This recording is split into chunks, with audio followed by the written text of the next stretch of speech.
Amém.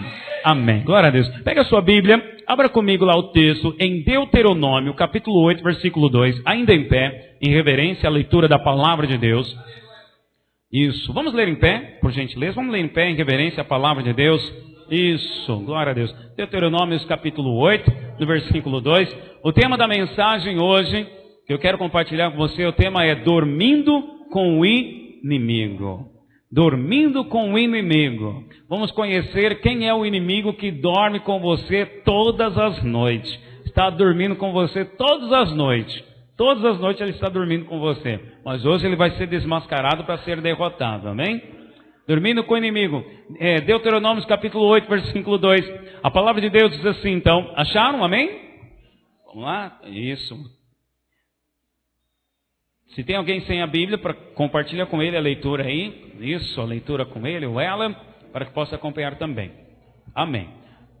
O texto da palavra de Deus diz assim: recordar-te-ás de todo o caminho pelo qual o Senhor, teu Deus, te guiou no deserto, estes 40 anos. Para que, Senhor? O Senhor nos guiou pelo deserto para te humilhar, para te provar, e para saber o que estava no teu coração, se guardarias ou não os seus mandamentos. Digam amém.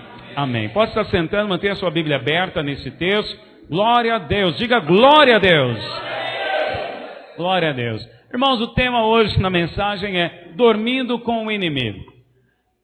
E nós acabamos de ler o texto, Deuteronômio capítulo 8, versículo 2. O Deus falando que guiou o povo de Israel. Aqui em Deuteronômio o povo já saiu do Egito e está caminhando pelo deserto em direção à terra prometida, em direção à terra que Deus tem para o povo. Diga assim comigo: Deus tem promessa sobre a minha vida. E você está caminhando em direção a essa promessa. Agora o que nós lemos? Que Deus, Deus dizendo, lembre, recorde de todo o caminho pelo qual o Senhor teu Deus te guiou no deserto. Deus guiou o povo no deserto. O que é deserto? Eu vou explicar aqui nessa mensagem. Deserto às vezes são situações e circunstâncias difíceis, às vezes até de solidão, de escassez, de aridez, não tem fruto, não tem resultado.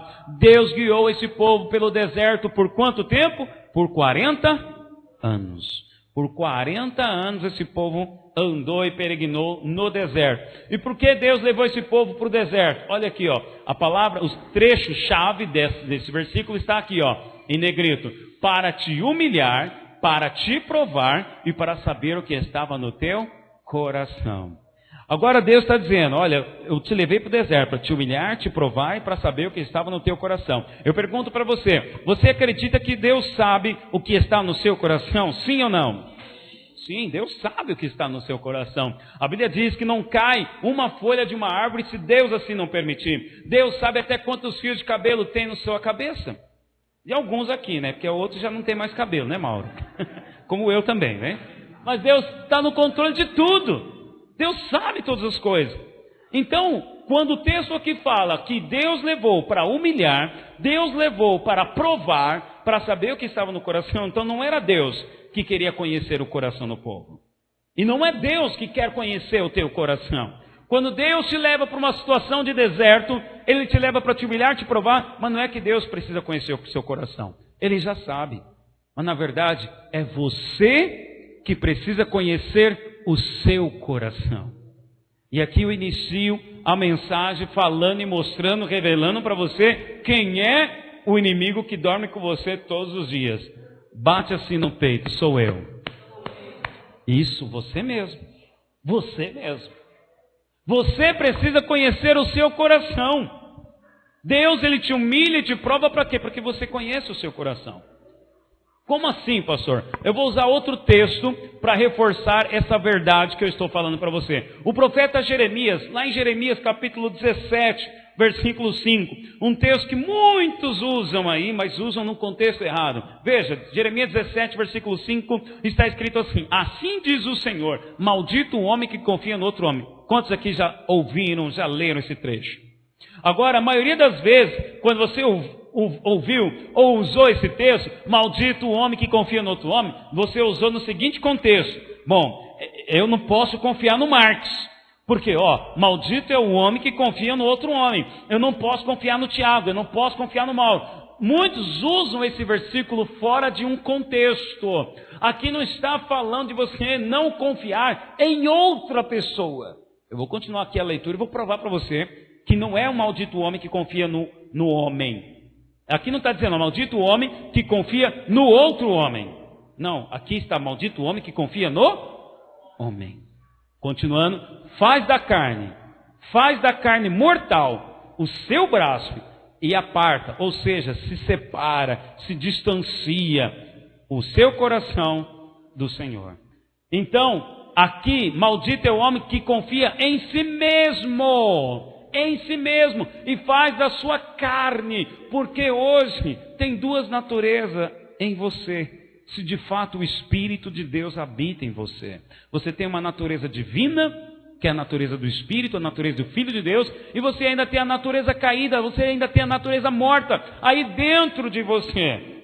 E é essa natureza que você não pode confiar. Maldito é o homem que confia nessa natureza de Adão, nessa natureza caída. E aí o que acontece? Quando esse confia no seu talento, quando confia na sua carne, porque aqui está dizendo braço mortal. O que é o braço mortal? A sua carne. Quando você confia na sua carne, você está confiando na sua justiça própria. Uma vez que você confia na sua justiça própria, você está se separando do Senhor. Nós cantamos aqui, minha fé e esperança estão em Deus. Mas aí está dia 5, veio o salário. Minha fé e esperança estão no meu dinheiro. Acabou o dinheiro, as contas estão chegando. Enquanto canção, você canta, minha fé e esperança estão em Deus. Mas aí a situação não muda. A situação está difícil, está apertando. Então aí você começa a fazer o quê? A dar uma ajudinha para Deus. Você começa a fazer do seu jeito. Você começa a fazer do modo que você entende que é o melhor para você. Porque, como todo mundo prega aí fora, o importante é ser feliz. Enquanto você se preocupar com essa frase, o importante é ser feliz, você está se apartando do Senhor e confiando no seu braço mortal, na sua carne mortal. Olha o texto, ele continua. Olha o resultado de você confiar em si mesmo. Olha o resultado de você confiar. A natureza de Adão que está dentro de nós, ela é incrivelmente independente. Quando eu falo de natureza carnal, é a natureza de Adão. Todos nós viemos da natureza de Adão. Todos nós temos os mesmos princípios que Adão tinha dentro de nós. Eles precisam ser mortificados. Essa é a luta, esse é o inimigo que dorme com você. Porque, irmãos, o inimigo, o diabo, talvez você pensou assim, é o diabo que o pastor vai falar. Não, o diabo ele já está derrotado. Lá na cruz, Jesus Cristo pisou sobre a cabeça da serpente e declarou, está consumado. O diabo, a Bíblia diz que está debaixo dos nossos pés. E ele nos deu autoridade no Espírito Santo também para pisarmos serpentes e escorpiões. Então o diabo está derrotado. Agora tem um inimigo que você precisa lutar com ele todos os dias. É a sua carne. É a sua carne. Vamos lá. Vou dar exemplo para mostrar para você que você precisa lutar contra a sua carne todos os dias. Não tem aquela ocasião que você precisa fazer determinada tarefa, determinada coisa, mas aí te bate uma preguiça, né? Quantos aqui já aconteceu isso? Ou só eu? Sou o único pecador aqui, então? Quantos aqui já começaram algo, assim, um projeto ou um empreendimento super empolgado, agora vai esse negócio e tal, mas aí no meio do caminho você desiste? Quantos aqui já aconteceu isso? Seja um curso, seja um projeto, seja um negócio, é a sua carne que está lutando dentro de você. Esse é o seu inimigo. E olha o resultado de confiar na sua carne, versículo 6. Quem confia na sua carne é maldito, ou seja, maldito de não ter a bênção de Deus. Não tem bênção de Deus, não tem. E olha só, porque será como arbusto solitário no deserto, e não verá quando vier o bem, antes morará nos lugares secos do deserto, na terra salgada e inabitável. Ou seja, este que confia no seu braço, no seu talento, na sua carne, não tem resultado. Ele, pastor, mas eu vejo o meu vizinho fulano de tal, ele tem resultado, ele prospera, acredite em mim. Tem resultados que não são de Deus, tem resultados que não são aprovados diante de Deus. Não são, acredite em mim. Olha o versículo 7, olha o contrário. Aquele que confia em si mesmo, até para eu servir aqui, ó, acredite em mim, até para eu pregar aqui para você, se eu estiver aqui confiado apenas no meu talento, esta obra é também maldita. Maldita se referindo para mim. Por quê? Se eu estiver aqui apenas confiado na minha memória, confiado no que eu escrevi, no que eu estudei, eu sou maldito. Estou confiando no meu braço mortal. Mas se eu estiver aqui, e como estou, dependendo do Espírito Santo, orei pela sua vida, me consagrei para que Deus possa falar ao seu coração, e todo aquele que serve ao Senhor nesta confiança, então tem uma obra aceita. A Bíblia diz, Jeremias também diz que, Isaías fala que as nossas obras diante de Deus não passam de trapos de imundícia. Quando nós fazemos a obra no braço da carne. Mas quando fazemos a obra confiado no Senhor, olha o que diz versículo 7. Bendito o homem que confia no Senhor e cuja esperança é o Senhor. Aleluia! Olha o que acontece com ele. Porque ele é árvore plantada junto às águas, que estende as suas raízes para o ribeiro e não receia quando vem o calor. Porque tempos difíceis vêm para todos. Vem sobre mim e vem sobre você. Amém, meus irmãos? Vem sobre mim e vem sobre você. Mas sobre aquele que é maldito não tem fruto. Mas sobre aquele que é bendito, o que acontece? A raiz da árvore, ela vai entrando na terra até encontrar água. O que significa isso? Sobre aquele que tem o coração consagrado pelo Senhor, ao Senhor, ele vai crescendo, vai amadurecendo. Olha só, não receia quando vem o calor, mas a sua folha fica verde. E no ano de sequidão não se perturba, nem deixa de dar fruto. No tempo em que o Brasil está em crise, quem confia no Senhor, quem está com a esperança no Senhor, ele não deixa de dar fruto, ele não perde a esperança, ele não perde a esperança. Você olha para a situação do seu casamento, você olha para a sua situação financeira, do trabalho, e é desesperadora, mas se você está confiando em si mesmo, é de chorar, é de chorar. Quando eu olho para mim, eu fico deprimido. Quando eu olho para os outros, eu fico frustrado. Quando eu olho para as circunstâncias, eu fico com medo. Mas quando eu olho para Cristo, eu fico cheio de fé, de alegria, de esperança, porque Ele já realizou a obra por mim. Ele já realizou a obra por você. Como cantamos, os céus estão abertos, os céus fechados se abram, nossa fé e esperança estão em Deus. Diga assim comigo, minha fé e esperança estão em Deus. Estão em Deus, estão em Deus. Agora olha o versículo 9. Enganoso é quem? Enganoso é o coração. O coração de quem? Do outro homem? Lembra o versículo 5? Nós começamos lendo lá, maldito o homem que confia no homem.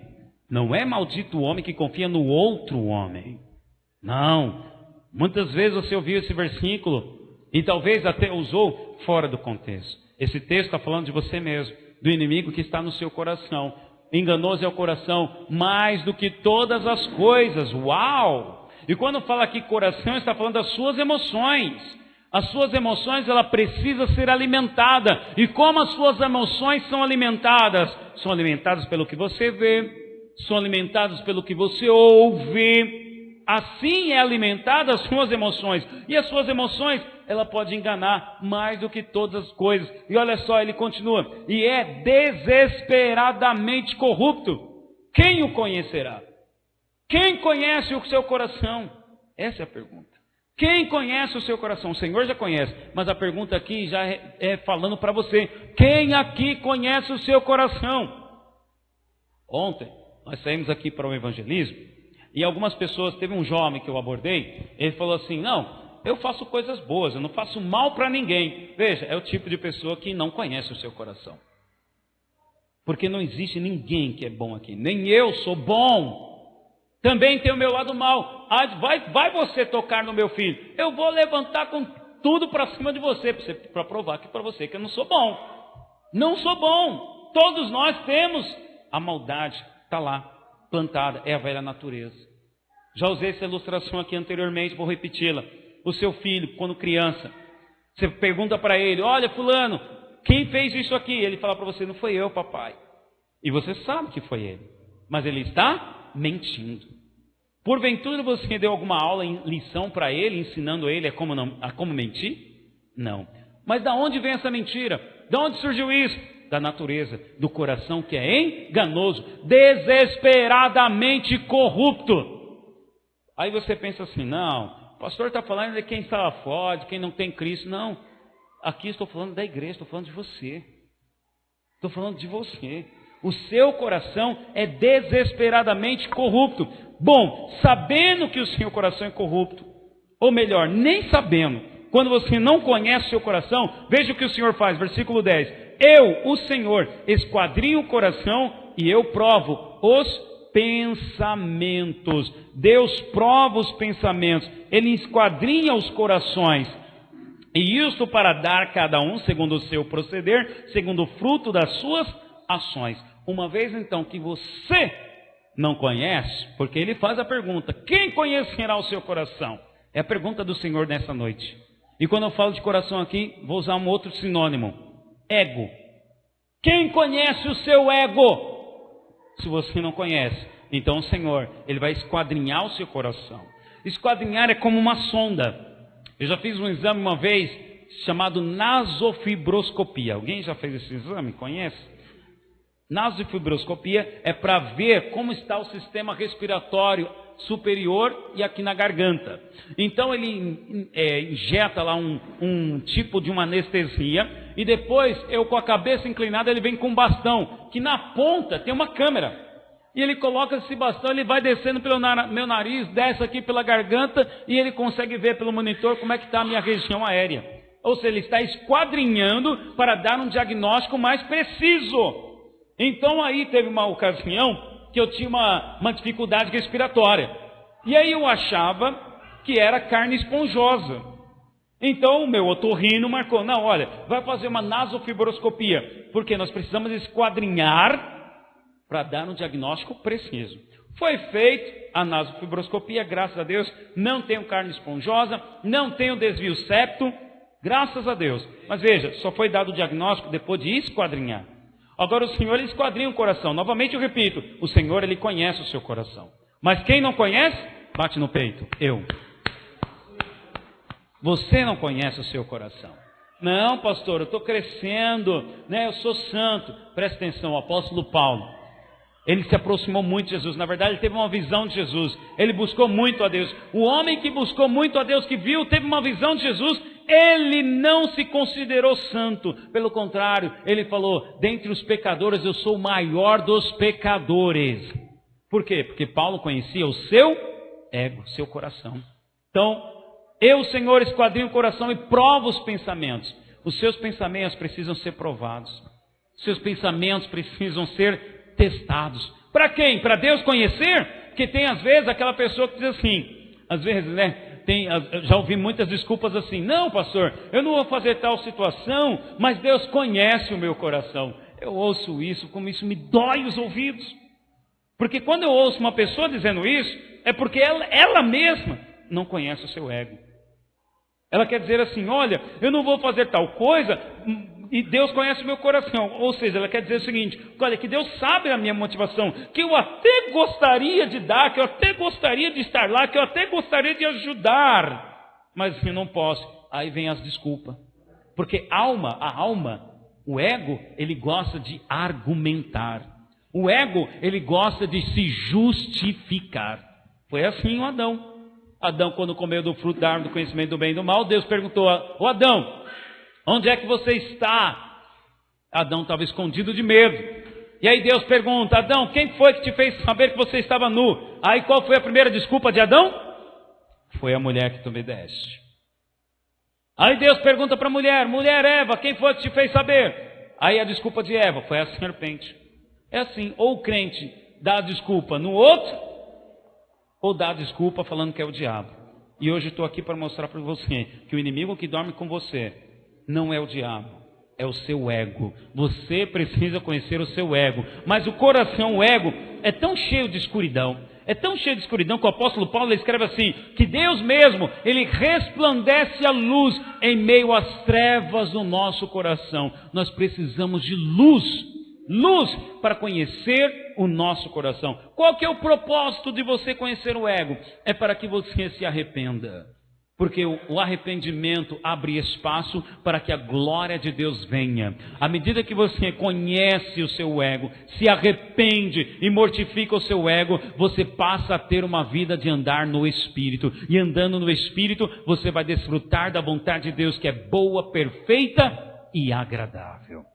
Diga assim comigo: meu inimigo é o meu ego. É o seu ego. Esse é o seu inimigo. E Deus, Ele tem um processo. Nós lemos lá em Deuteronômio 8:2. O processo de Deus é 2 somente. Para mostrar para você quem é o seu ego. É te humilhar e te provar. O primeiro deles aqui, olha, é te humilhar. Esse é o primeiro processo. Então Deus, Ele te leva muitas vezes a situações para te humilhar. Mas a palavra que humilhar não é vexame. Não é humilhação de vexame, não. A palavra humilhar aqui significa tornar humilde, ser abaixado, tornar-se baixo. A humildade também não é ser um pobrezinho ou um coitadinho, porque às vezes tem pessoas que falam assim: olha, aquela pessoa é tão simples, é tão humilde, olha, não. Pobreza não é sinônimo de humildade, não, de forma alguma. A verdadeira humildade é ser dependente de Deus. Poderíamos também parafrasear esse versículo dizendo assim: olha, é para mostrar que você é dependente de Deus. Então para que Deus te leva ao deserto? Para mostrar o quanto você não é dependente de Deus. Simples assim. Então o que é humilhar? É abaixar. Porque enquanto você está em cima do seu ego, você não descansa em Deus. Você não confia nele. Não confia. Veja que esse texto que nós lemos de Deuteronômios é um contexto do povo de Israel. E o povo de Israel, nessa etapa, eles já tinham sido libertos do Egito e visto muitos milagres. Olha só, o povo já tinha visto o milagre do mar se abrir, já tinha visto as 10 pragas do Egito e estavam caminhando pelo deserto. Mas mesmo assim, o povo, ele começa a se justificar dizendo: olha, que todas essas coisas que nos aconteceram, o mar se abrir, as 10 pragas do Egito, e não acontecer nada conosco, veio lá, morreram todos os filhos dos egípcios, mas os nossos filhos não morreram. O povo de Israel, eles confiavam que todos esses milagres tinham acontecido porque eles eram obedientes. Eles estavam confiantes de que os milagres de Deus aconteceram porque eles tinham feito alguma coisa. Já viu crente dar testemunho assim? Olha, Deus foi fiel comigo porque eu fui fiel com ele. Já conhece? Já ouviu? Crente dar testemunho assim? Aí quando o crente dá testemunho assim, porque é assim, esse é o contexto do povo de Israel. O povo de Israel está aqui achando que chegaram até o deserto porque foram obedientes, confiando na justiça própria, confiando no ego. Mas aí Deus tem que levar eles para o deserto para mostrar para eles: vocês não são dependentes de mim de forma alguma. Vocês não são dependentes. Por isso eu preciso humilhar vocês, para que vocês saiam do ego e voltem a confiar em mim. Qual que é o texto que nós podemos mostrar que o povo de Israel não estava confiado em Deus, mas sim na sua justiça própria? Lá em Êxodo capítulo 19, versículo 3, Deus aparece para Moisés. Deus aparece para Moisés lá no Monte Sinai. E quando Deus aparece para Moisés, ele diz assim: olha, subiu Moisés a Deus, e do monte o Senhor o chamou, e lhe disse: assim falarás à casa de Jacó, e anunciarás aos filhos de Israel: tendes visto o que fiz aos egípcios, como vos levei sobre asas de águia, e vos cheguei a mim? Olha só, Deus falando para Moisés: você tem visto, Moisés, como eu levei, olha o que eu fiz com os egípcios? O que Deus fez com os egípcios? Deus liberou lá 10 pragas, matou os egípcios, levantou, abriu o mar, depois fechou o mar sobre os soldados egípcios que estavam perseguindo o povo de Israel. E Deus está dizendo: olha, eu levei o meu povo sobre asas de águia, que eles chegaram até mim. Agora no versículo 5, depois de Deus dizer tudo isso, quem foi que fez tudo isso? Deus. Deus fez tudo isso. Aí Deus fala para Moisés: Moisés, agora, pois se diligentemente ouvirdes a minha voz e guardardes a minha aliança, então sereis a minha propriedade peculiar dentre todos os povos, porque toda a terra é minha. Presta atenção, Deus está falando: se ouvirdes a minha voz. Ao ouvir a voz de Deus, eu consigo guardar o mandamento. Agora tem crente que faz o contrário: eu busco guardar os mandamentos para depois ouvir a voz de Deus. Eu busco praticar os rituais religiosos para depois ouvir a voz de Deus. Não. Você ouve a voz de Deus para se tornar filho e aí praticante e obediente dos mandamentos. A fé vem antes da obediência. Quando você tem fé, aí você obedece. Mas se você só obedece, você não tem fé. E o povo estava confiado somente na sua obediência. Olha o versículo 7. Depois de Moisés ter ouvido isso de Deus, Moisés desceu do monte e trouxe o recado para o povo. Versículo 7. Veio Moisés, chamou os anciãos do povo e expôs diante deles todas essas palavras que o Senhor lhe havia ordenado. Quais palavras? Que eu, o Senhor, fiz todas aquelas maravilhas no Egito. Olha o versículo 8. Olha a resposta do povo. Então o povo respondeu a uma só voz: tudo que o Senhor falou, faremos. Será mesmo que tudo que o Senhor falar, o povo vai fazer? Então, olha só, eles estão colocando aqui no passado. Não é tudo que o Senhor falar, nós faremos. Tudo que o Senhor falou, nós faremos. Então eles estão acreditando que, olha, Deus nos abençoou, Deus nos guardou das 10 pragas, Deus abriu o mar, porque nós fomos obedientes. É o testemunho dos crentes, que muitas vezes chegam para dar testemunho e falam: Deus me abençoou, Deus me honrou, Deus foi fiel comigo, porque eu fui fiel. Olha, isso aconteceu, porque eu fiz aquilo outro. Olha, não tem nada a ver com você. Você pode ter agido, feito alguma coisa mediante a sua fé, mas acredite, tudo que Deus faz é por amor, porque Ele te ama. Mas aí o povo não conhecia o seu coração, não conhecia o seu ego. Então, pelo fato do povo não conhecer o seu coração, o seu ego, e se encher de soberba, achando então que é a fé deles, que é a obra deles, que é a confiança deles, então Deus precisa levá-los para o deserto. E quantas vezes nós também não agimos de maneira soberba, crendo que nós podemos fazer muito por nós mesmos? Quando algo deu certo e vem dando certo, aí você acredita que é o quê? Que é por causa de você, que é por causa da sua estratégia, que é por causa da sua metodologia, que é por causa do seu modo de falar. E aí você vai acreditando, está dando certo, então você vai acreditando. E aí o que Deus precisa fazer? Vai te levar para o deserto, lugar de solidão e de escassez. Teve uma ocasião, uma certa vez, um líder de célula, ele era um líder de célula super extrovertido. E ele gostava de fazer eventos, né, de atrair, o pessoal gostava de ir para a célula dele. E aí a célula dele começou a crescer. Só que aí ele começou a questionar o discipulador, que o discipulador também não fazia eventos. Então ele estava falando: olha, minha célula cresce e está crescendo por causa disso. Deus ouviu. O que começou a acontecer? 1 saiu, 2 saiu, 3 saiu, 4 saiu. Aquela célula que era cheia, passou alguns meses, só estava o casal. Uma dupla de 2 pessoas presente naquela célula. E por quê? Aí a pessoa que confia no seu braço pode entrar e falar assim: poxa, olha, eu acho que eu não tenho chamado para isso. Não, é que Deus agora está humilhando você, para tirar você do salto do ego e para levar você à dependência dele. Enquanto você achar que é a sua metodologia, enquanto você achar que é você, Deus vai levar você para o deserto. Porque você não conhece o seu coração. Não tem nada a ver com você.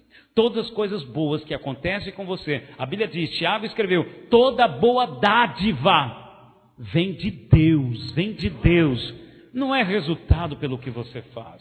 Pastor, então você está me dizendo que não é para eu fazer mais nada? Não é isso. Claro que você tem que fazer, claro, mas não confie no seu braço mortal, não confie na sua carne, não confie no seu talento, não confie em você. Quantas vezes, falando aqui da área da música mesmo, eu já vi músicos, pessoas na igreja talentosas, que tocavam bem, que cantavam bem. Quantas pessoas eu já não vi caindo no pecado? Por quê? Vinha a presença de Deus, então ela estava confiada de que era, porque eu toco bem, porque eu canto bem. E a pessoa esfriou a fé. Deus levou essa pessoa para o deserto, para humilhar, para mostrar para ela que não é a sua técnica. Porque técnica de música, até a banda do Chitãozinho e Chororó também toca. Mas presença de Deus é só quem anda no Espírito. Com isso, não estou dizendo que não tem que ensaiar, que não tem que se preparar. Claro que tem. É melhor uma música, melhor algo harmônico do que algo fora de harmonia. Quantos entendem o que eu estou falando?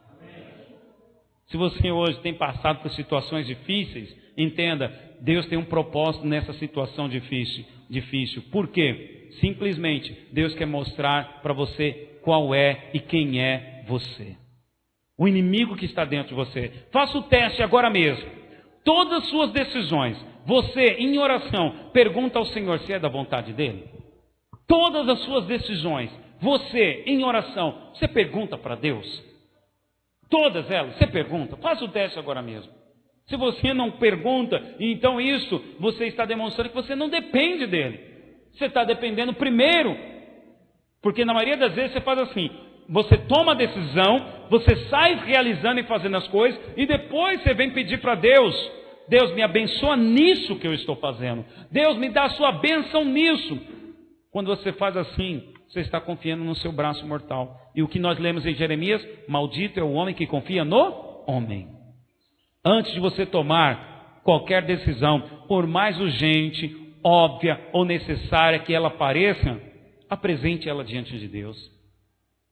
Apresente ela diante de Deus. Sim, isso vai ser uma luta constante. Mas o nosso ego, por que vai ser uma luta constante? Porque o nosso ego está acostumado a decidir tudo sozinho. O seu ego está acostumado a decidir tudo sozinho. Ainda mais as coisas espirituais. É o costume dos filhos de Adão. O ego sempre está no centro. Mas diga assim comigo, eu não sou filho de Adão. Eu sou filho de Deus. Então sabe qual é o caminho para você, nesse processo de humilhação, nesse processo onde você agora, porque tem momentos que você, porventura, ora, está sentindo só, já passou aquele momento da vida que você se sente só, é Deus te provando, Deus te humilhando, na verdade. Aí o que você tem que fazer? O conselho bíblico está lá em Tiago. O que fazer diante da situação onde Deus está me humilhando? Você tem que descer da soberba. E Tiago capítulo 4, versículo 6 diz assim: antes ele dá maior graça pelo que diz, Deus resiste aos soberbos. Quem é o soberbo? Aquele que não confia em Deus. Não confia em Deus. Irmão, o medidor, o que vai medir a sua dependência é o quanto você ora a Deus. Se você toma suas decisões e só depois ora, isso mostra que você não depende dele. Mas se você ora a Deus e depois vem a decisão, então isto é um exercício de fé. Você está aprendendo a confiar nele. Está aprendendo a descansar nele. Aprenda a confiar nele. Aprenda a descansar nele. Deus resiste ao soberbo, mas olha só, ele dá graça aos humildes. Quem é o humilde? O humilde é o que pede. O humilde é aquele que pede. Se você está aqui, você nessa noite, nós já tivemos um momento de oração. Se você pediu ao Senhor, tivemos um momento aqui de compartilhar um pedido de oração um com o outro. Humildade. Eu reconheço que eu não posso. Por isso eu peço ao Senhor. João 15, 5, Jesus diz assim, que sem mim nada podeis fazer. Sem Jesus você não consegue fazer nada, nada. Agora olha que ele diz, a fórmula para você vencer no deserto, vencer o seu ego, que é soberbo. Olha só, sujeitai-vos, portanto, a Deus, mas resisti ao diabo e ele fugirá de vós. O que é sujeitar? Eu ouvir na palavra, eu vou obedecer. Porque ego não gosta de sacrifício. Ego não gosta de sacrifício. Ego não gosta de ser contrariado. Ego não gosta, na verdade, no ego, tudo é assim, tudo é do ego, tudo é da sua vontade. Esses dias atrás, eu fui dar uma bronca no meu filho, e ele começou a chorar e ficou de birra. E aí ele virou para mim e falou assim, eu não sou mais seu amigo. Eu falei, filho, por quê? E eu sabia por quê. É porque eu tinha exortado, corrigido ele. Mas veja, o ego, ele não gosta. Ele não gosta. Ele não gosta. Paulo, ao escrever para a igreja de Coríntios, lá em 1 Coríntios, ele fala assim para a igreja de Coríntios, olha, vocês são crianças espirituais. Por que são crianças espirituais? Porque os crentes de Coríntios, uns estavam dizendo, ó, um é de Apolo, outro é de Paulo, e Paulo escreve assim, olha, quem é Paulo e quem é Apolo? Nós não somos ninguém. Um é o que planta, outro que rega, mas é Deus quem dá o crescimento. Vós sois crianças espirituais, quando vocês lidam dessa forma, vocês estão confiando que é Paulo que está fazendo vocês crescerem. Você está confiando que é Apolo que está fazendo você crescer, quando não é. É Deus quem dá o crescimento. Sujeite-se a Deus. Deus usa Paulo, Deus usa o seu líder, Deus me usa nessa hora para falar ao seu coração. E ao ouvir essa mensagem, o seu ego está sendo confrontado. Aí, o que tem que acontecer? É sujeitar, entrar em obediência. Ao entrar em obediência, quem que você tem que resistir? Ao diabo. Não é resistir ao pecado, resistir ao diabo. Porque o diabo vai fazer de todas as coisas para provocar dúvida. Não é tentação, dúvida. Voltemos ao Gênesis. Adão e Eva estavam lá, a serpente chegou para colocar dúvida em Eva. Quando veio a dúvida, foi aí então que Eva comeu do fruto e depois compartilhou, orientando o marido também. A serpente, o diabo, ele quer plantar dúvida na sua mente. Tem alguma área da sua vida que você está na dúvida? Dúvida a respeito da salvação da sua família? Dúvida se realmente é essa profissão? Mas está lá, você tem um desejo. O diabo às vezes vai usar pessoas também para plantar dúvida. As circunstâncias para plantar dúvida. É como eu disse, e vou repetir. Quando eu olho para mim, eu fico deprimido. À medida que eu me aproximo de Deus, eu vejo quão podre, desesperadamente corrupto é o meu coração. Quando eu olho para o próximo, eu me frustro. Eu me frustro. Você me frustra e eu vou te frustrar também. Quando eu olho para as circunstâncias, me dá um medo. Mas quando eu olho para Cristo, me dá fé e me dá esperança. Sujeite-se a Deus.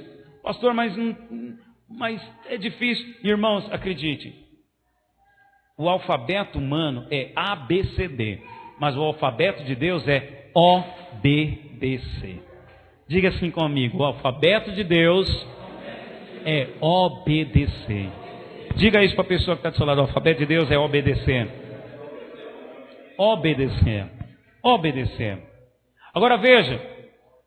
Humilhar, então, é a primeira forma, o primeiro processo que Deus usa para mostrar e revelar quem? O seu ego. Humilhação para revelar o seu ego. Agora, provar é o segundo processo. Deus também prova. Deus levou o povo ao deserto para humilhar e provar. Provar os pensamentos. E quais pensamentos que estão dentro do meu coração que eu não conheço? Idolatria. Uau! Idolatria. Humilhar para conhecer o meu ego e provar o meu pensamento para revelar a idolatria que está dentro de mim. Qual é a idolatria? A idolatria é o meu ego. A idolatria a mim mesmo. A nossa mente, ela é cheia de idolatria. Ela é cheia de idolatria. Nós adoramos a nós mesmos, como eu disse. Nós nos defendemos.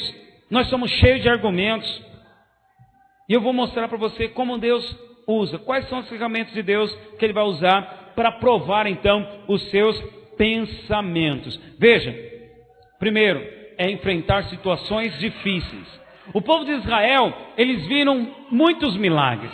Em várias situações difíceis que eles passaram por uma situação onde veio a escassez e a fome. Deus derramou maná.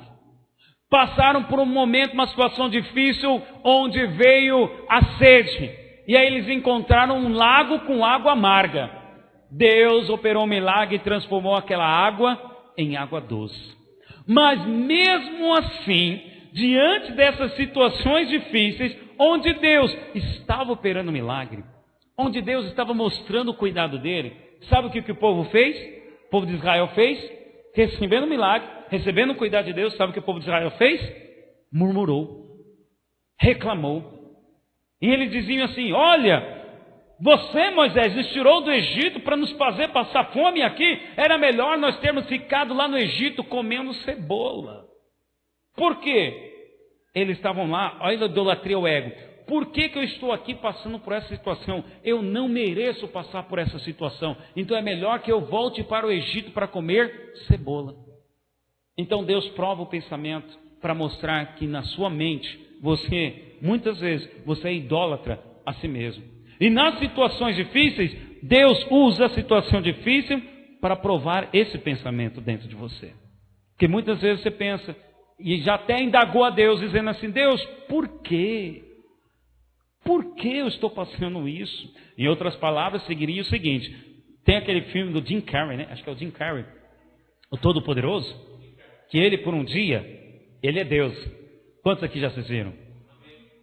Quando você faz essa oração dizendo assim: Deus, por quê? Na verdade você queria estar no lugar do Todo-Poderoso. Em outras palavras, assim: Deus, se eu estivesse no seu lugar, eu não faria isso comigo. É isso, querido. Porque quando você pergunta por quê, você está dizendo: Deus, eu não mereço.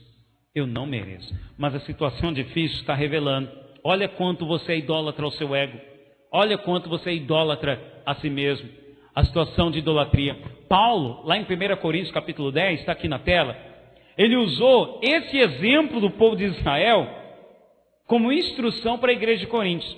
Vendo e lendo esse texto, Paulo também usou lá em 1 Coríntios 10, olha que ele escreve versículo 1. Ora, irmãos, não quero que ignoreis que nossos pais, que estiveram todos sob a nuvem e todos passaram pelo mar, tendo sido todos batizados, assim na nuvem como no mar, com respeito a Moisés, todos eles comeram de um só manjar espiritual e beberam da mesma fonte espiritual, porque bebiam de uma pedra espiritual que os seguia, e a pedra era Cristo. Veja, aqui Paulo está falando do exemplo do povo de Israel, Velho Testamento. Jesus está presente do Gênesis ao Apocalipse. E lá, quem que é que estava guardando o povo de Israel? Era Moisés? Não. Era o bezerro de ouro? Não. Era o próprio Cristo. O próprio Cristo estava guardando o povo. Olha só, passou fome, Deus deu manjar. Passou sede, Deus deu de beber. Mas o povo, o que eles faziam? Olha o versículo 10. Nem murmureis. Então veja, Paulo está usando o exemplo do povo de Israel. E o que o povo de Israel aconteceu com eles? Foram abençoados, foram cuidados por Deus. Então olha, não cometa o mesmo erro que o povo de Israel cometeu no Egito. Qual erro, Paulo? Olha, nem murmureis, como algum deles murmuraram e foram destruídos pelo exterminador. Irmãos, existem pessoas que para ela nunca nada está bom. Se está sol, está quente hoje, né? Nossa, que dia! Se está chovendo, nossa, quanta chuva. Se está frio, nossa, muito frio. Conhece pessoas assim? Ou talvez você é uma pessoa assim, diga misericórdia. Misericórdia. Nesse trecho, olha só, Paulo ele continua dizendo, o que é isso? É a pessoa sendo idólatra a si mesmo, reclamando. E é interessante que o murmurador, o reclamador, ele atrai um demônio sobre a vida dele chamado Exterminador. Tem aquele filme do Arnold Schwarzenegger, o Exterminador do futuro. O que é o Exterminador, irmão? Pá, pá, pá, pá, pá. Você pode ver que na vida de quem reclama, nunca nada dá certo. Porque toda vez que ele reclama, o Exterminador vem. O Exterminador vem.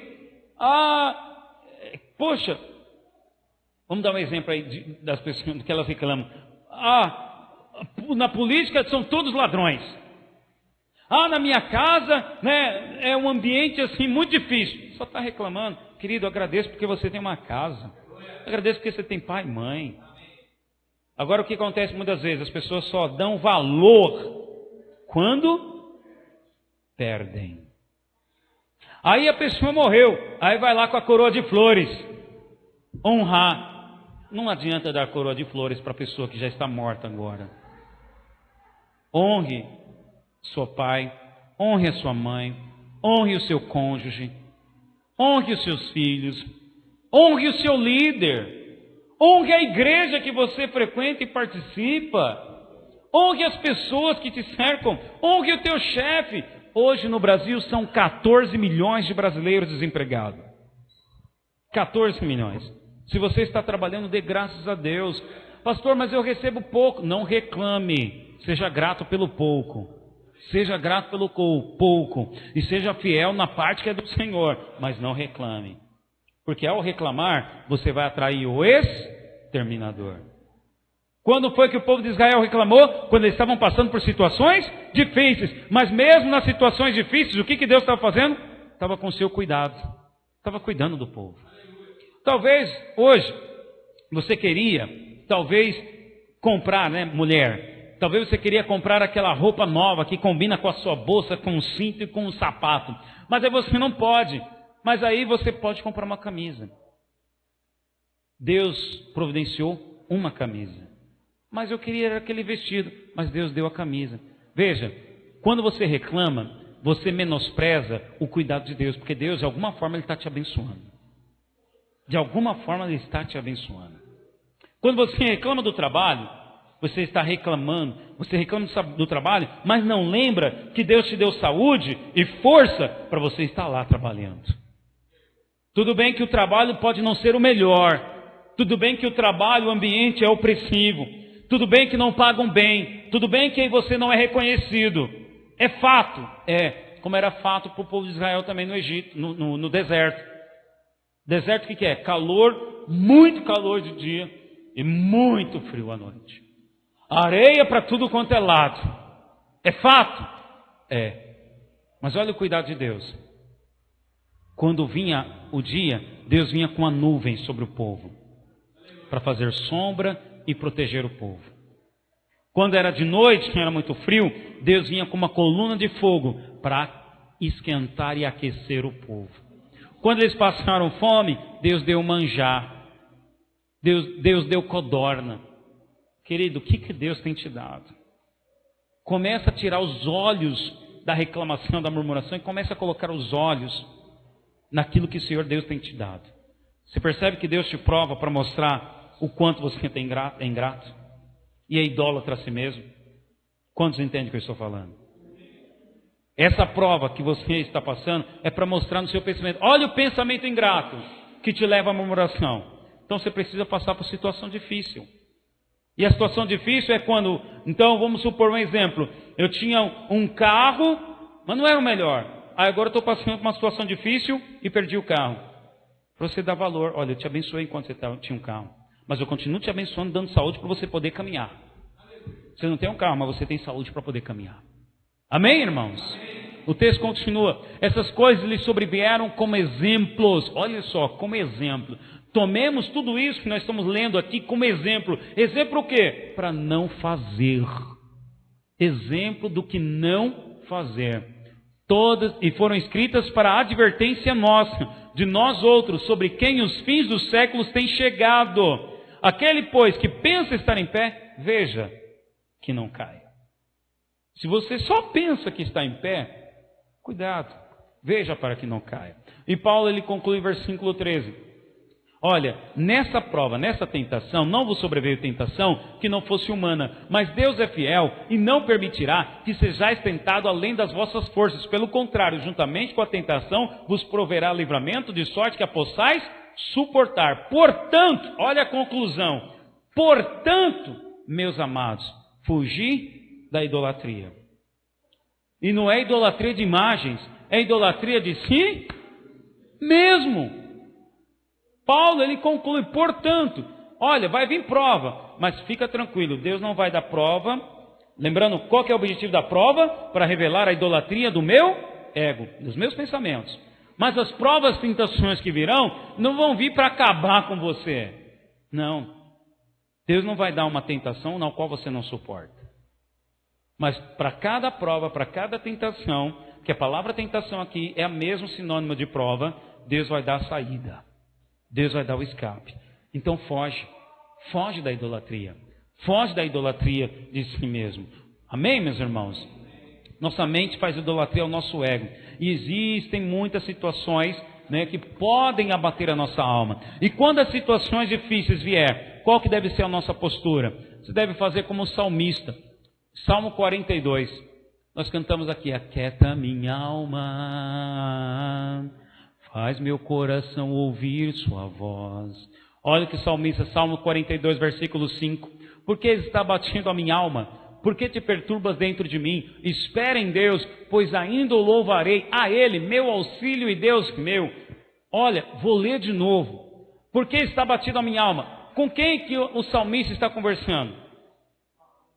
Consigo mesmo. Lembra Jeremias, maldito o homem que confia no homem, se referindo a si mesmo. Agora, olha o caminho do livramento. Converse consigo mesmo. Pregue para você mesmo. Fale para você mesmo. Na hora da tristeza. Sabe, porque tem dias que você acorda meio triste.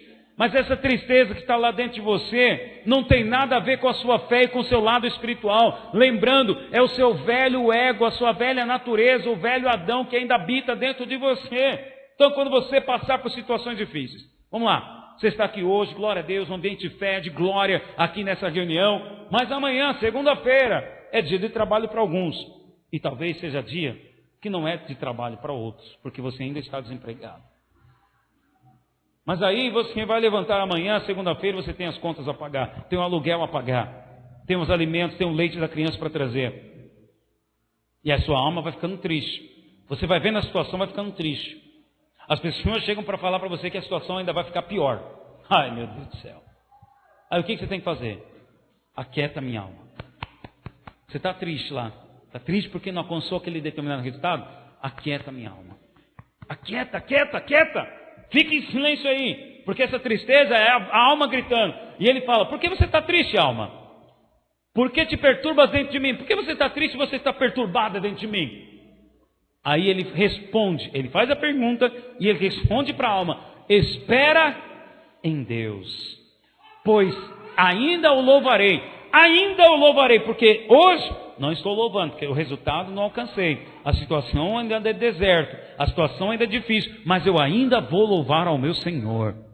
Estou no vermelho hoje, mas ainda vou louvar ao meu Senhor, eu vou prosperar. Estou doente. Não, não estou doente. O Senhor já me curou. Eu ainda vou louvar porque o Senhor já me deu a cura. Estou desempregado. Calma, é só hoje. Eu ainda louvarei o meu Senhor, porque Ele é o meu Deus e o meu auxílio. Agora que eu te chamo a atenção também, no mesmo Salmo 42, olha o versículo 7. Talvez você já ouviu isso e pensava que era apenas um ditado. Um abismo chama outro. Isso não é ditado popular não, é Bíblia. Um abismo chama outro abismo. Sua alma fica triste com uma pequena coisa e você reclama com uma pequena coisa. Não é pequena, porque essa pequena vai chamar outro abismo. Você ficou triste porque você se frustrou com alguém. É um pequeno abismo. Essa pequena tristeza vai chamar outro abismo. Ei, você que é casado. Você ficou chateado com seu cônjuge. É um pequeno abismo. Mas esse pequeno abismo vai chamar outros abismos. Um abismo do ódio. Um abismo da diferença. Você está com dificuldade de relacionamento.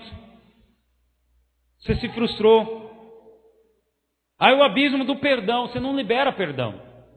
Aí o abismo de não liberar perdão vai chamar outro abismo de infelicidade. Às vezes até abismo de doença. Tem pessoas que ficam doentes porque não liberam perdão. É tudo uma questão emocional. Tem pessoas que estão estressadas, depressivas. A doença do nosso século, você vai no médico, tem muitas pessoas indo ao médico, e o diagnóstico médico é o seguinte, olha, é estresse, é depressão. Aí ele dá para você remédio de tarja preta, para você dormir. Tudo bem, você dorme, beleza, legal. Mas aí daqui a pouco você acorda e continua a mesma coisa. Porque o remédio não atinge a sua alma. O remédio só atinge o seu corpo. Mas não atinge a alma. Quanto à sua alma, você tem que falar para ela. Você tem que pregar para ela. Aquieta aí, minha alma. Porque você está perturbada dentro de mim. Espere em Deus. Porque Ele é meu auxílio. Aleluia. Diga assim comigo. Na verdade, não lembra o nome.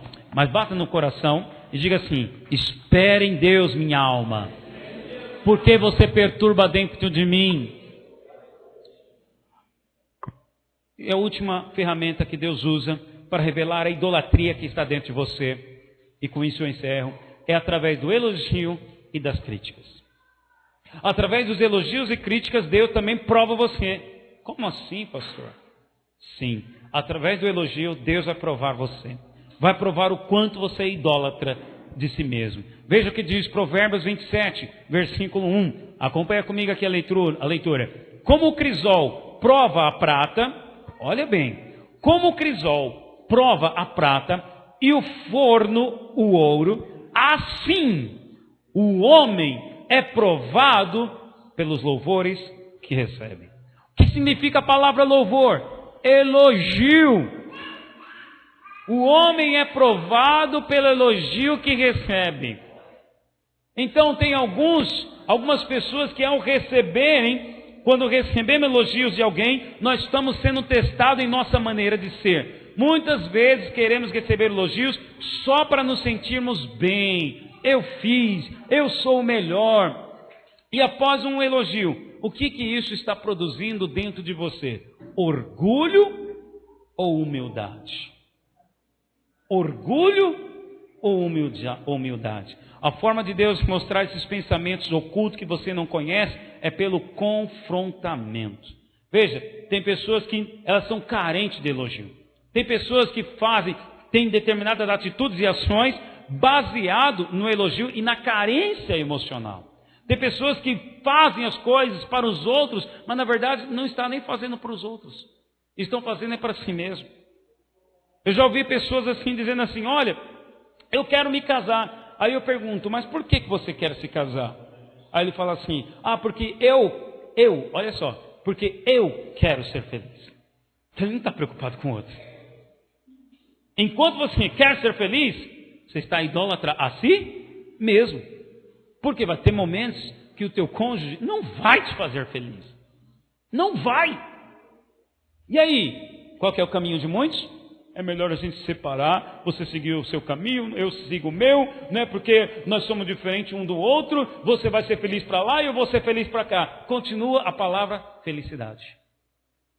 Muitas pessoas buscam a felicidade em coisas. E enquanto estão buscando felicidade em coisas e em pessoas, não vão encontrar. Vão continuar vazias, continuem em busca. Por quê? Está vazio, está vazio. Mas essa felicidade, esse vazio, só é preenchido quando você encontra a Cristo. Quando a sua confiança está voltada para Ele. Entenda uma coisa, tem pessoas que ao serem elogiadas, se enchem de orgulho. E aí param e diminuem a sua vida espiritual. Olha que interessante o exemplo de Jesus, porque é Ele que nós devemos imitar. Jesus Cristo, no seu ministério, Ele operou muitos milagres, pessoas estavam sendo curadas, e a multidão estava vindo até Ele. E lá em Lucas capítulo 5, mostra o momento que a multidão está vindo até Jesus. Momento em que Jesus, todo mundo queria elogiar, todo mundo queria bater palma para Jesus, todo mundo queria vir até Jesus. Sabe o que Jesus fez? Lucas 5, versículo 15. E Jesus se retirou e foi para um lugar solitário para orar. Quando Jesus estava alcançando o sucesso, ao invés de ficar parado recebendo todo elogio, o que ele fez? Ele foi para um lugar solitário para orar. O que isso mostra para nós, irmãos? Que quando tudo está indo bem, é aí que você tem que orar mais. Mas muitas vezes você faz ao contrário, é quando está indo tudo mal é que você busca a Deus. Mas quando está indo tudo muito bem, você tem que buscar a Deus também. Por quê? A semente do louvor, olha, Lúcifer, diabo, Satanás, ele é um anjo que estava no céu. A Bíblia diz que ele estava no céu e ele caiu. Sabe por que ele caiu? Porque ele ousou se colocar acima de Deus. Ele se colocou, peraí, quem é Deus? Eu também posso estar no mesmo lugar que Deus. E porque ele quis e ousou, ele foi expulso do paraíso, da presença de Deus, e lançado aqui à terra. É assim também o homem. Quando você está recebendo elogio, quando você está alcançando determinado sucesso, sabe o que você tem que fazer? Você tem que buscar a Deus. Comece a buscar a Deus. Porque ao buscar a Deus, você está mostrando para o seu ego mesmo. Olha, ego, eu dependo de Deus. Eu não dependo de mim. Irmãos, o elogio é prova. Olhem para mim, irmãos, por favor, olhem para mim. Não perca essa palavra. Eu estou percebendo que no Espírito há muitas distrações. Deus, Ele quer fazer você conhecer o seu coração. Se você não conhecer o seu coração, você vai continuar dormindo com o inimigo. Essa palavra ela é libertadora. Ela é libertadora para você. Abra o seu coração para isso. Amém, meus irmãos? O elogio, ele é para testar você. Quantas pessoas eu conheci, e eu digo de mim mesmo também por experiência, à medida que vinha o elogio, eu diminuía a minha vida espiritual, diminuía a oração. Está acontecendo, vai acontecer mesmo. Sabe quando você vai levar a palavra da célula a primeira vez? Você ora, você jejua, você estuda. Só que aí agora você não ora, não jejua mais. Por quê? Porque você já está confiado em si mesmo. As pessoas te elogiaram, poxa vida, olha, quando você falou, me abençoou muito. Olha, quando você falou, quando você explica, eu entendo. Aí você já está confiado em si mesmo. É aí que você tem que ir buscar a Deus. Jesus, Lucas 5,15, ele foi orar no momento que ele estava alcançando um grande sucesso. A Bíblia mostra outro exemplo, Josué. Josué, para conquistar as muralhas de Jericó, ele deu 7 voltas, na verdade 6, e na 7ª volta ele deu mais 7. Na verdade ele deu 13 voltas para derrubar as muralhas de Jericó. Isso significa o quê? Que ele perseverou, foi paciente, buscou a Deus, e a muralha caiu. Depois de Jericó, Josué tinha que conquistar uma outra tribo, chamada Ai. Só que essa tribo só tinha 300 soldados. E Josué tinha milhões de soldados. E sabe o que Josué disse? Josué falou assim, olha, para essa tribo aí, não vamos mandar muitos soldados não, vamos mandar poucos. E o resultado foi que Josué e toda a tribo de Israel foram derrotados. Por que foram derrotados? Porque agora Josué não mais perseverou, não mais buscou a Deus. Ele confiou em si. O elogio, o sucesso, o teste para o homem é o sucesso. É o sucesso. O teste para a sua dependência a Deus é o sucesso. É o elogio que você recebe. É o elogio que você recebe. Eu tenho uma tática. Quando alguém vem me dar elogio, eu falo, glória a Deus. Ou seja, já guardo o meu coração. Porque eu conheço o meu coração. O meu ego, ele gosta de ser massageado. Quantos não gostam de receber um elogio?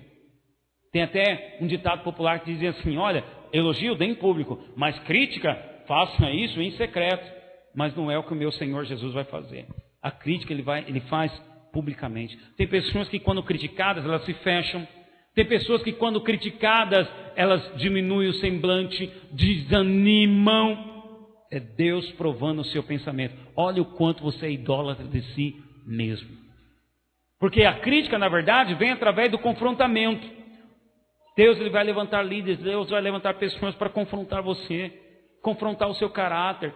Confrontamento é o que? Mostrar, olha o padrão de Deus e olha o que você está fazendo. Arrependa e entre no padrão de Deus. E com isso eu concluo. Presta atenção. Ladrão não rouba a casa vazia. Ladrão só rouba a casa cheia. E a Bíblia diz que o ladrão, que é o diabo, ele veio para roubar, matar e destruir. Enquanto você estiver muito cheio de si, o ladrão, que é o diabo, ele vai roubar. Ele vai roubar você. Talvez você pensava assim, e às vezes eu conheci crente assim, olha, eu vou orar em silêncio. Vou orar no pensamento, porque se eu orar em voz alta, o diabo vai ouvir e vai me roubar. Misericórdia. Irmãos, o diabo não vai roubar o seu sonho. Ele vai roubar você à medida que você estiver cheio de si mesmo. Então como que eu faço? Eu tenho que me esvaziar. Porque ele não rouba casa vazia. Ele não rouba. E como que eu me esvazio? É a vida de cruz. É a vida de cruz. Gálatas 2, 19 e 20. Porque eu, mediante a própria lei, morri para a lei, a fim de viver para Deus. Estou crucificado com Cristo. Logo, já não sou eu quem vive, mas Cristo vive em mim. E esse viver que agora tenho na carne, vivo pela fé no Filho de Deus, que me amou e a si mesmo se entregou. O grande problema é que você ainda está muito vivo. Você ainda está muito cheio de si mesmo. E enquanto você estiver muito vivo, muito cheio de si, o diabo encontra uma brecha. E com essa brecha ele vem. E ele vai encher ainda mais o seu coração de orgulho. Ele vai ainda encher mais você de autopiedade. Porque a alma, ela gosta de se fazer de coitado. As suas emoções, você gosta de se fazer de coitado. Na sua alma você gosta de argumentar. Que voz você está ouvindo? A voz do seu ego ou a voz de Deus? O Fernandinho, uma canção do Fernandinho, ele canta: já estou crucificado com Cristo, agora vivo não mais eu. Sabe o que significa isso? Cristo vive em mim. Você está lá no seu trabalho. Determinada pessoa, com isso, banda, pode subir aqui, por favor, Mauro, Thiago, pode subir. Com isso, você está lá no seu trabalho, ou melhor, falando do relacionamento, alguém te frustrou, alguém te decepcionou, Ao invés de você guardar a mágoa por causa da idolatria ou seu ego, como que ele fez isso comigo? Tome a cruz, libere perdão. O caminho da vitória sobre o inimigo que está dentro do seu eu é a cruz. Ele precisa continuar crucificado lá. Quanto mais crucificado, quanto mais o caminho da cruz, quanto mais para Jesus você olhar, mais você vai viver uma vida de vitória. Amém, meus irmãos? Vamos colocar em pé. Aleluia. Glória a Deus. Coloque a mão no seu coração.